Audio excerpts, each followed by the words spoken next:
Quand je suis à Hong Kong, il y a toujours ce sentiment un petit peu d'être plus exposé aux risques dans la vie quotidienne. Tout peut se passer sans prévenir en fait.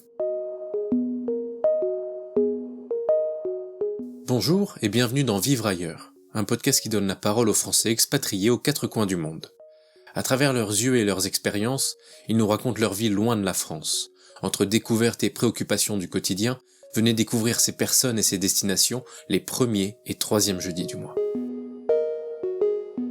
Hong Kong, anciennement colonie anglaise, rétrocédée à la Chine en 1997, accueille aujourd'hui la plus grande communauté française en Asie. Il y aurait entre 25 et 30 000 Français sur l'île de Hong Kong, soit 2 fois plus qu'il y a 10 ans. Alors que la plupart des autres communautés expatriées reculent, le nombre de Français augmente de 5% par an. Laetitia y vit depuis maintenant 8 ans et nous partage son expérience, sa vie, ainsi que sa vision de cette Chine un peu à part. Je m'appelle Laetitia, j'ai 37 ans. J'habite depuis 8 ans à Hong Kong. Avant cela, j'ai habité 8 ans en Angleterre. J'ai voyagé pendant 1 an entre les deux, à travers le monde. J'ai quitté la France dans le cadre de mes études. Je me suis dit que j'avais envie de changement et j'ai bifurqué vers l'Asie pour des raisons personnelles. J'ai rencontré mon ex-partenaire en Indonésie et il m'a été assez facile de trouver un emploi à Hong Kong. Je suis expert comptable, je travaille dans l'audit financier. Ma sœur avait habité à Hong Kong, donc j'y avais déjà été, mais la vie concrètement sur place, je ne la connaissais pas trop. Une grande ville et une impression que tout allait bouger très vite, que les choses allaient être très différentes. Je viens de la campagne en Isère, un petit village de 1000 habitants. Après avoir vécu dans des assez grandes villes en Angleterre, Manchester, Newcastle, j'avais l'impression que ça allait être un peu la même chose, mais tout a été différent. C'est du monde, du bruit, et surtout une manière de vivre à l'opposé de la France, je dirais. Une ville cosmopolitaine, jeune, qui bouge, où tout peut se passer très rapidement, très facilement. Une vie facile, de l'administration à la recherche d'un job, à un mariage, à un divorce, tout est simplifié. Le coût de la vie est très élevé, les conditions de vie sont assez difficiles, les appartements sont très chers et très petits. La vie professionnelle est assez intense, des longues horaires de travail, des attentes assez élevées en termes de résultats, des collègues chinois qui bien sûr ne travaillent pas de la même manière. Mes collègues avaient pour habitude par exemple d'aller prendre leur repas du soir ensemble à 7h et de revenir au bureau après, ce que je n'ai jamais vraiment pu faire. Par contre, le marché du travail est assez fluide, facile dans le sens où on peut partir d'un job et y revenir ou en prendre un autre facilement. La simplicité de la vie est pour moi l'atout principal de la ville.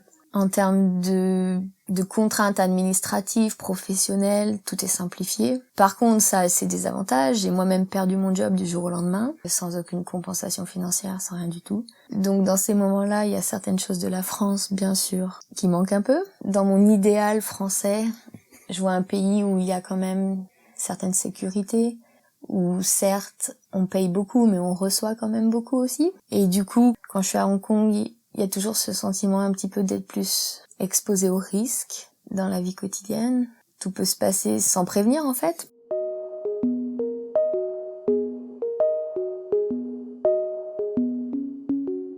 Je m'attendais à une ville très urbaine et c'est pas vraiment le cas. Il y a beaucoup de plages, de randonnées, une diversité à laquelle je m'attendais pas en arrivant. C'est assez agréable à vivre en fait. On peut travailler dur mais aussi s'amuser. On peut aimer le côté urbain tout en aimant le côté nature. Tout est facile, tout est pratique et ça change la vie au quotidien. Les Français vivent beaucoup entre Français, sortent beaucoup entre Français. La communauté française est la plus grosse communauté d'expatriés à Hong Kong, non asiatique. Si tu veux vivre entre Français comme un Français à Paris, tu le vis à Hong Kong facilement. Tu peux aller acheter ta baguette tous les jours, tu peux manger au resto français, tu peux voir tes collègues français, tu peux sortir dans des bars français, tu peux faire tout ce que tu ferais ici. Mais ça compense pas sur le fait qu'on vit dans des appartements très petits, on vit les uns sur les autres, et que Justement, il y a ce besoin de s'échapper de tout ça très régulièrement et très rapidement.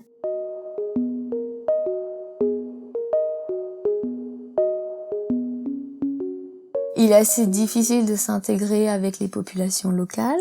En arrivant, je me disais qu'en effet, je venais chez les Chinois et que ça allait pas être facile, mais ça s'est avéré assez vrai.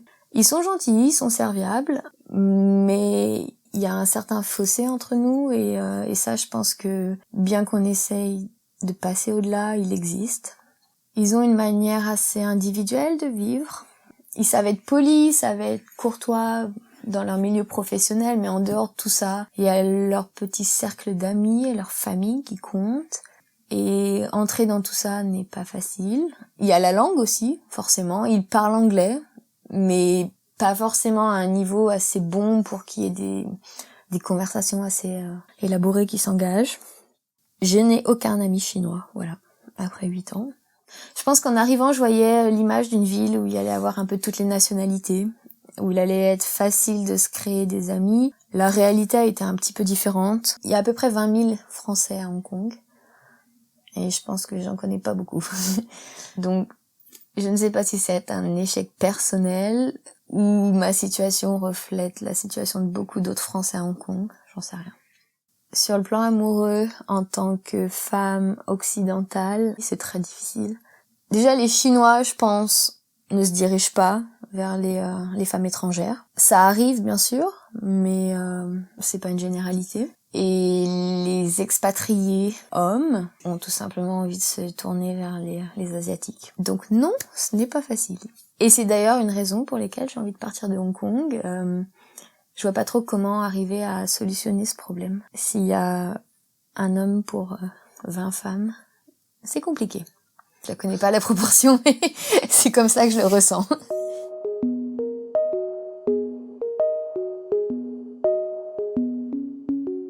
Ce qui me manque de la France, c'est l'aspect culturel, je dirais. Quand je suis à Hong Kong, je peux au final mener plus ou moins la même vie que j'aurais en France. Je peux manger de la nourriture française. Si je faisais l'effort, je pense que je pourrais côtoyer beaucoup de Français. Je pense que ce qui me manque de la France, c'est la douceur de vivre, un mode de vie assez lent, assez facile, assez... Hong Kong me paraît demande un effort en fait un peu tout le temps et au point de vue culturel il manque plein de choses. J'ai pas l'impression que si je voulais m'intéresser à la culture chinoise il y a tant d'opportunités que ça. Dans l'ensemble la vie tourne autour faire la fête et travailler, voilà. Donc tout le reste manque un petit peu. J'avais l'impression à l'époque que je partais en Asie et que tout allait être asiatique. Je pense pas que ce soit vrai. En soi, ce que je ferais à Paris, je peux le faire à Hong Kong. Si je revenais en France, qu'est-ce qui m'attend ? Pas grand-chose en fait. J'aurais l'impression que je pourrais pas retrouver un emploi au même niveau que j'ai à l'étranger et que j'aurais des difficultés à l'heure actuelle de trouver un emploi malgré mes 10 ans d'expérience. Si quelqu'un doit s'installer à Hong Kong demain, je lui suggérerais de planifier sa vie sur le court terme et d'en profiter au maximum parce que c'est une ville formidable où on peut s'amuser, où on peut évoluer à plein de niveaux. Mais de penser à son retour parce que inévitablement, je connais très peu de personnes qui sont restées autant que moi en fait. Et d'ailleurs c'est bien un des problèmes. J'ai vu les gens arriver et partir au bout de 3 ans, 4, 5 ans. Et je pense que l'arrivée est plus facile que le départ en fait. Donc même si ça sonne un petit peu rabat-joie, je dirais pensez à comment vous allez en profiter au maximum, mais comment après vous allez en repartir aussi. Si c'est le retour en France après ça, eh ben profitez-en au maximum. Si c'est ailleurs, peut-être se dire que les choses vont se compliquer par la suite.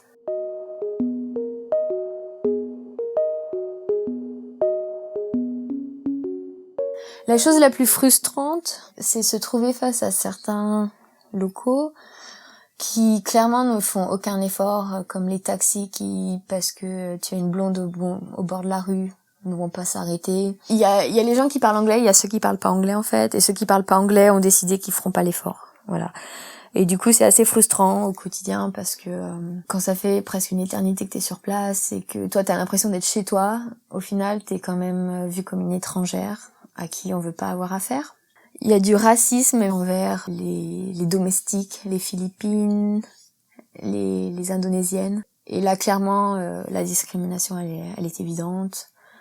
Pour nous, la situation est assez privilégiée, même si c'est pas comme dans certains pays où on nous regarde avec des grands yeux émerveillés. Il y a un certain respect quand même. Et je pense que c'est plus par peur d'avoir à gérer un problème de dialogue en vue du manque de langue commune.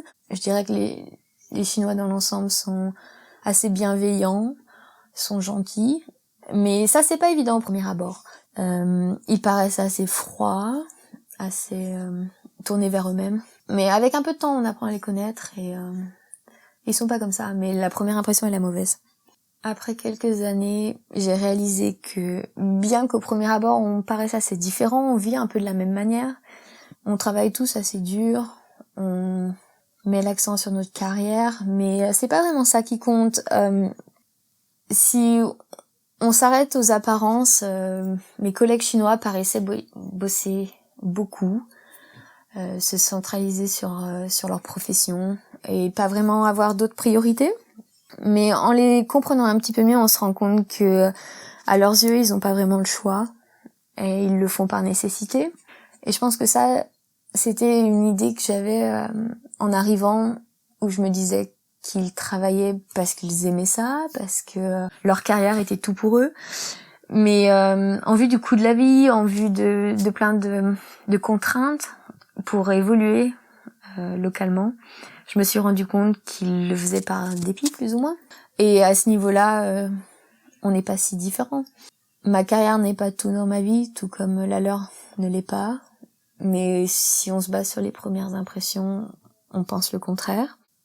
Je suis allée à Hong Kong en me disant que je pouvais m'offrir une belle progression de carrière avec un salaire confortable, un mode de vie agréable. Après 8 ans, est-ce que je pense la même chose? Pas tout à fait. Je me rends compte que l'avancement dans la carrière n'est pas si facile. J'ai moi-même perdu mon emploi, donc ça m'a prouvé que la réalité n'était pas la même que mes attentes.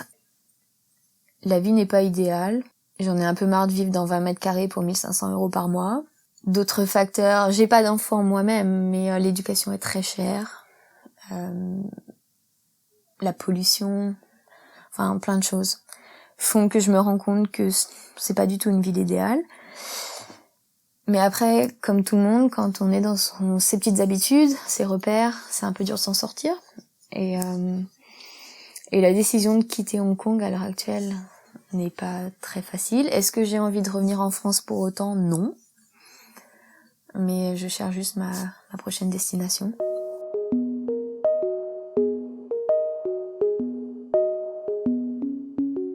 Je devrais peut-être m'intéresser un petit peu plus à la politique du pays, mais je me sens pas concernée. Je devrais m'intéresser un peu moins peut-être à ce qui se passe en France, parce qu'au final, je n'y suis plus depuis un bon bout de temps. Mais quand il y a les élections françaises, instinctivement, je me tourne vers ça, alors que les élections à Hong Kong, ça m'intéresse pas du tout. Tout ce que je sais, c'est que la Chine joue un rôle de plus en plus important, mais ça se ressent pas. Est-ce que je me sens encore française après 8 ans? Et la réponse est non. J'ai un peu du mal à m'assimiler aux problèmes des Français. Je comprends les inquiétudes, les revendications, les plaintes, mais je m'y retrouve pas moi-même. J'ai pas besoin de me poser la question sur ma retraite, ma sécurité sociale, parce que tout ça j'ai droit à, ça fait pas partie de mon quotidien tout simplement. Donc française, plus vraiment, chinoise, pas non plus. Et il arrive un moment, après 16 ans à l'étranger, où je sais plus trop où j'appartiens en fait.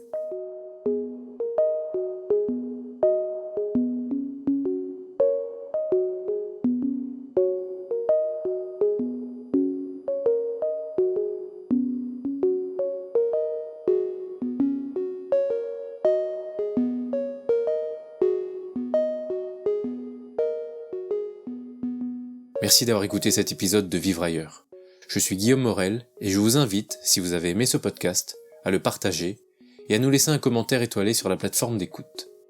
Si vous avez vous-même envie de partager votre expérience à l'étranger, n'hésitez pas à nous contacter à l'adresse suivante vivreailleurpodcast@gmail.com.